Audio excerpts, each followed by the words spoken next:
vibeBooks presents As a Man Thinketh by James Allen. Chapter 1. Thought and Character. The aphorism, "As a man thinketh in his heart, so is he," not only embraces the whole of a man's being, but is so comprehensive as to reach out to every condition and circumstance of his life. A man is literally what he thinks, his character being the complete sum of all his thoughts. As the plant springs from and could not be without the seed, so every act of a man springs from the hidden seeds of thought, and could not have appeared without them. This applies equally to those acts called spontaneous and unpremeditated, as to those which are deliberately executed. Act is the blossom of thought, and joy and suffering are its fruits. Thus does a man garner in the sweet and bitter fruitage of his own husbandry. Thought in the mind hath made us, what we are by thought was wrought and built. If a man's mind hath evil thoughts, pain comes on him as comes the wheel the ox behind. If one endure in purity of thought, joy follows him as his own shadow sure. Man is a growth by law and not a creation by artifice, and cause and effect is as absolute and undeviating in the hidden realm of thought as in the world of visible and material things. A noble and godlike character is not a thing of favor or chance, but is the natural result of continued effort in right thinking, the effect of long-cherished association with godlike thoughts. An ignoble and bestial character, by the same process, is the result of the continued harboring of groveling thoughts. Man is made or unmade by himself. In the armory of thought he forges the weapons by which he destroys himself. He also fashions the tools with which he builds for himself heavenly mansions of joy and strength and peace. By the right choice and true application of thought, man ascends to the divine perfection. By the abuse and wrong application of thought, he descends below the level of the beast.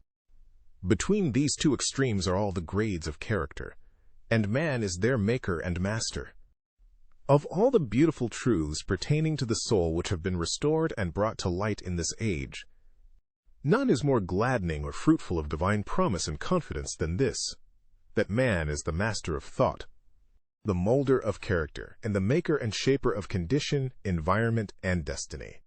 As a being of power, intelligence, and love, and the lord of his own thoughts, man holds the key to every situation, and contains within himself that transforming and regenerative agency by which he may make himself what he wills. Man is always the master, even in his weaker and most abandoned state. But in his weakness and degradation he is the foolish master who misgoverns his household.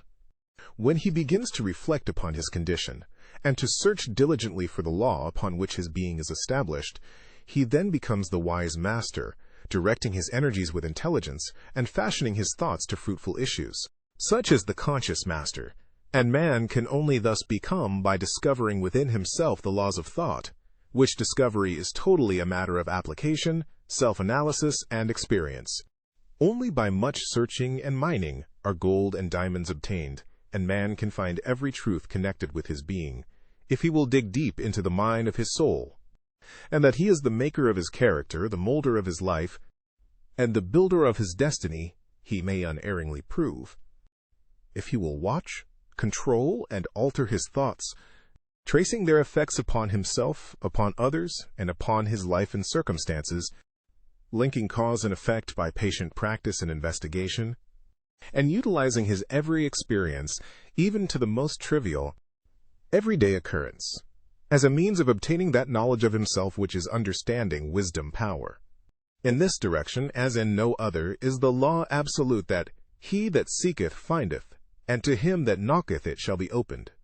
For only by patience, practice, and ceaseless importunity can a man enter the door of the temple of knowledge. Thank you for tuning into vibeBooks. We hope you enjoyed this journey. Please consider liking, commenting, and subscribing to our channel. Check out our playlist or explore vibeBooks for more classic stories. Until next time, happy listening.